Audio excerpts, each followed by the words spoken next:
If you are 70 to 80 years old, 3 secrets to thriving after losing your spouse. Have you ever wondered how you would continue to live after losing the person who has been your constant companion? Life often unfolds with unexpected challenges, and one of the most profound experiences one may face is losing a spouse. The overwhelming feeling of emptiness and the lingering question of how to move forward can be paralyzing. Yet, beneath the heavy layers of grief, there lies a path not only to survive, but to thrive. Imagine if, instead of merely getting by, you could find new hope, independence, and even happiness in the midst of your loss. In this video, we invite you to explore the lives of 3 remarkable individuals who have journeyed through the darkness of grief to find light again. Their stories show us that resilience is not just a word, but a testament to the strength that lives in each of us, waiting to be discovered. Join us as we delve into their lives, uncovering the lessons that each of them learned along the way, lessons that might just help you or someone you love rediscover joy after profound heartbreak. Part 1. Letting grief run its course. Without overwhelming you. Callista's story begins with a haunting emptiness that she describes as feeling like a walking corpse. She was 64 years old when her husband passed away suddenly, leaving her alone in a house filled with memories. Nights were the hardest. She would lie awake, staring at the empty half of the bed that used to be occupied by the love of her life.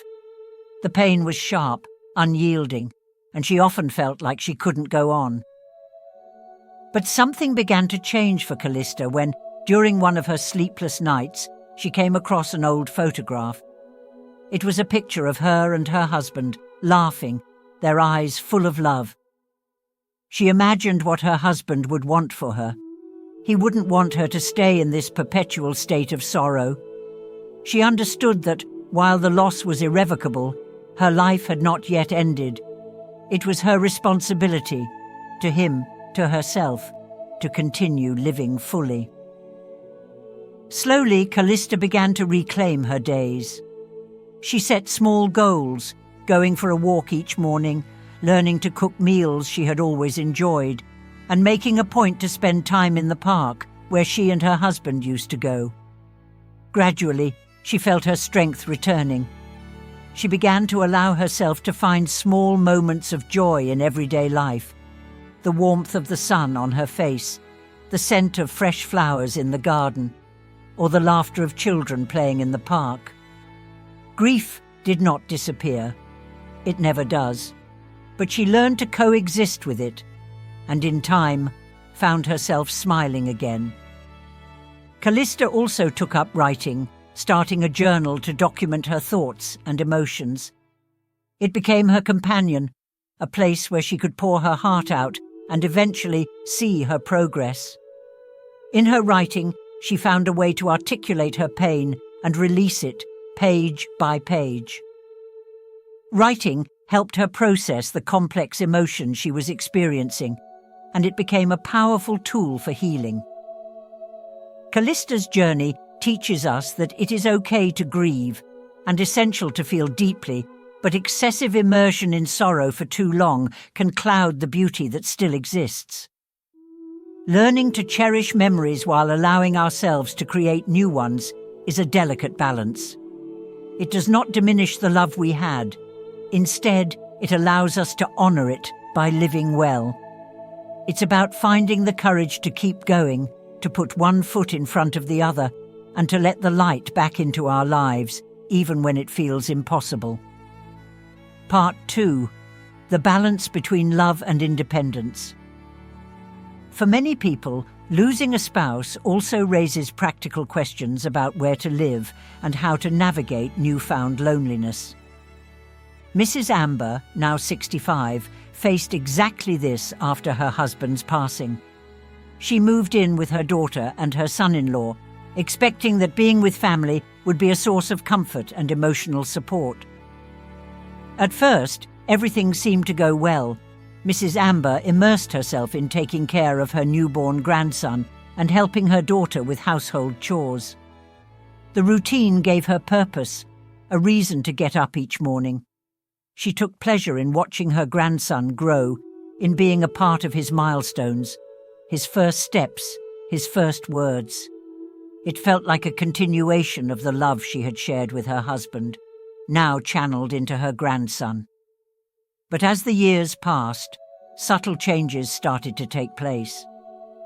Her daughter, once grateful for her presence, seemed to grow more distant. Arguments surfaced, disagreements about money, about how to raise her grandson, about the very structure of daily life. Mrs. Amber began to feel like she was a burden rather than a blessing. She realized that what she had imagined, mutual support and harmony, was not unfolding as she had hoped. One evening, after another heated argument, she decided it was time for a change. She chose to move back into her own house, despite her fears of loneliness. The adjustment was difficult at first. Silence hung heavy in her empty home, and she struggled to fill her days. But she soon found strength in solitude. She joined a community centre where she learned calligraphy and took up painting, passions she had set aside in her youth. She reconnected with friends and in time developed a fulfilling routine. She found that her independence, though sometimes challenging, was also a source of deep satisfaction. Mrs. Amber's journey to independence also involved small but meaningful rituals. She began to start each day with a cup of tea on her porch, listening to the birds sing and writing down 3 things she was grateful for. She started cooking meals for herself with care, setting the table as though she were hosting a dinner, reminding herself that she was worthy of effort and joy. The act of nurturing herself, of creating moments of peace and beauty, helped her regain a sense of purpose. Mrs. Amber's story teaches us that while family can provide comfort, relying solely on others for happiness can lead to disappointment. True fulfillment often comes from within, from rediscovering ourselves and learning to stand on our own. She learned to find joy in her solitude and to celebrate her own company. This process of self-discovery led her to realize that independence is not something to fear, but something to embrace. Part 3. The risks of rushing into new relationships. When loneliness becomes unbearable, some people seek companionship again. But finding love after a profound loss can be both rewarding and fraught with challenges. Mrs. Francis, who lost her first husband at the age of 53, is a testament to this delicate balance. 3 years after her husband's passing, Francis decided to remarry. She met a kind man, Mr. Go, in a dance class, and after a whirlwind romance, they decided to wed. At first, their relationship seemed perfect. They travelled together, shared their interests, and Mr. Go was attentive and caring. They visited places Francis had always dreamed of, and for a while it seemed that she had found a second chance at happiness. But cracks started to appear soon after they married. Differences in how they wanted to live, what they valued, and their expectations of each other led to conflict. When Mr. Go's grandson came to live with them, things worsened. Francis felt overwhelmed, expected to care for a child she had no authority over, and Mr. Go dismissed her concerns, telling her not to interfere. The realization that remarriage wasn't the fairy tale she had imagined was a painful one. Francis ultimately chose to leave, to preserve her sense of self and avoid further heartache. Reflecting on her experience, she realized that loneliness had driven her into the arms of someone without fully understanding whether their lives were truly compatible. It was not just the grandson, but also the unspoken expectations, the way her needs were brushed aside, and the growing realization that her happiness was being compromised. Her story is a reminder of the importance of taking time to heal after loss and evaluating carefully whether we are ready to blend our lives with another person. Companionship can be beautiful, but rushing into it can lead to new forms of heartbreak.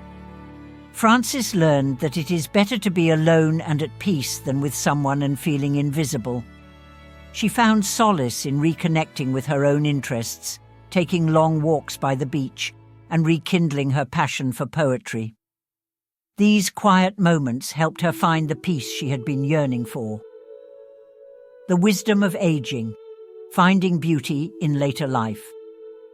Each of these stories, Callista, Mrs. Amber, and Mrs. Francis, speaks to the wisdom that comes with age. After losing a spouse, it can be easy to succumb to despair, but the beauty of aging lies in our capacity for resilience, understanding, and finding new meaning. Life after loss does not have to be defined by sadness alone. Instead, it can be an opportunity to rediscover passions, cultivate independence, and embrace the time we still have. One of the greatest lessons from these stories is the importance of self-compassion. It is crucial to allow yourself to feel grief, to recognize the emptiness, but also to gradually find ways to move forward, step by step, without pressure, but with intention. Callista found solace in her memories and eventually embraced new experiences. Mrs. Amber found that stepping back from relying on her children allowed her to thrive in ways she had forgotten were possible. Mrs. Francis learned that love, at any stage of life, requires careful consideration and emotional readiness. Aging is also an invitation to become more authentic, to live without the masks we sometimes wear when we are younger. It offers the chance to focus on what truly brings us joy, whether that is creating art, traveling, writing, or simply enjoying a quiet evening with a good book. It is about finding contentment in the simple moments and embracing who we are without reservation. The philosophical journey, lessons to carry. Forward. As we grow older, we gain a clearer understanding of what truly matters. Life is fleeting, and every relationship, every experience is temporary. As the poet Mazaki once said, "Life is like a train, and everyone can only accompany you for part of the journey." The beauty of this understanding is that it invites gratitude for the love we have had, for the memories we carry, and for the moments of joy that remain within reach. Aging can be a powerful journey of self-discovery. It allows us to shed the expectations of society, to become truer versions of ourselves, and to embrace both the beauty and fragility of our own existence. Whether you are navigating grief, seeking independence, or contemplating new companionship, the most valuable lesson is to live authentically and to find meaning, even in solitude. After all, the ultimate journey is the one within. Thriving after loss is not about replacing what was lost, but about discovering that we still have so much more to give, to ourselves and to the world. It's about recognizing that our stories, even those marked by loss, still hold the potential for beauty, growth, and profound connection. Conclusion. The stories we shared today are reminders of the resilience within us all. Grief, though an unavoidable part of life, does not have to define our existence. We can choose to honor the love we had by continuing to live with purpose, joy, and curiosity. Whether by finding new passions, embracing independence, or seeking companionship, the journey forward is a testament to the strength of the human spirit. Thank you for joining us in this exploration of hope, resilience, and rediscovery. If these stories have touched you, we invite you to share your thoughts in the comments. Let us continue to support one another in this shared journey of life. A journey filled with challenges, yes, but also endless possibilities for growth and renewal.